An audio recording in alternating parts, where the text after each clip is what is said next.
ముందుగా నా ప్రియమైన జేసీఎన్ఈసి సంఘానికి ఆ ప్రభు పైన ప్రత్యేకమైన కృతజ్ఞతాస్థుతులు చెల్లిస్తున్నాను. నాకు శరీరంగా మీ మధ్య ఉండటం సాధ్యం కాకపోయినా నా మనస్సు మాత్రం మీతోనే ఉంది.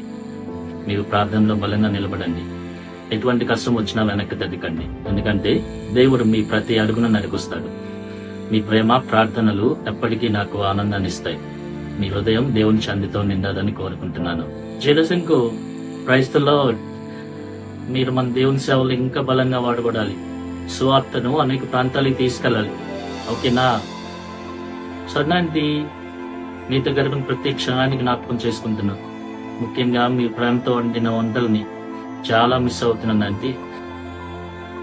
హాయ్ చిన్ని, ఎలా ఉన్నావు? నిన్ను ఇమ్ము చిన్నగా మీరు బాగున్నారా? నేను నా ప్రభు సన్నిధిలో నిత్యమైన కృపతో శాంతితో సమాధానంతో ఉన్నాను. మీతో గడిపిన ప్రతి క్షణానికి జ్ఞాపకం చేసుకుంటున్నాను.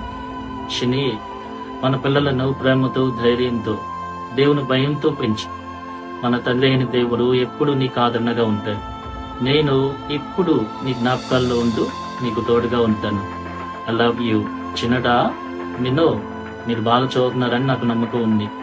మీరు ఇద్దరం కేవలం ప్రొఫెషనల్ డాక్టర్స్ గా మాత్రమే కాకుండా దేవుని సేవకు అంకితమై మిషనరీ డాక్టర్స్ అవ్వాలి.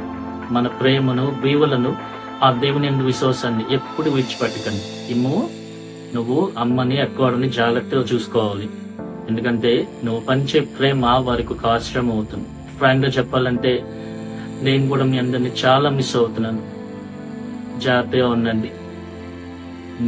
ఇకపోతే అనిలు, ఎలా ఉన్నావు? నేను నీకు బావగా అవ్వడం చాలా అదృష్టంగా భావిస్తున్నాను తెలుసా. ఒక తండ్రిలా చిన్నికి అండగా ఉంటున్నావు. నా పిల్లల చదువుల విషయంలో వారి జీవితంలో ప్రతి చిన్న విషయాన్ని బాధ్యతగా తీసుకున్నావు. ప్రతి కష్టంలో నా కుటుంబానికి నేను లేని లోటుని తీరుస్తున్నావు. నిన్ను నిజంగా మన దేవుడు ఇంకా ఆశీర్వదిస్తూ నీకు ఎల్లప్పుడూ తోడుగా ఉంటాడు. ప్రణయ్, నా బ్రహ్మి సునీత ఎలా ఉన్నారు? I love you. ఈతన్ బాబు, నేతన్ బాబు ఎలా ఉన్నారు? మీ పిల్లల మీద ఉండే మీ ప్రేమే ఆ దేవుని దయ మీకు శాంతిని సమాధానాన్ని అనుగ్రహిస్తాయి. ఇంకా మన బంధువులందరినీ అడిగాను చెప్పండి. మరి నేను నా తండ్రి ఇంటికి వెళ్ళాల్సిన సమయం అండి. మన ప్రభు అయిన యేసుక్రీస్తు నామములో మీ అందరికీ ఇంకా సెలవు.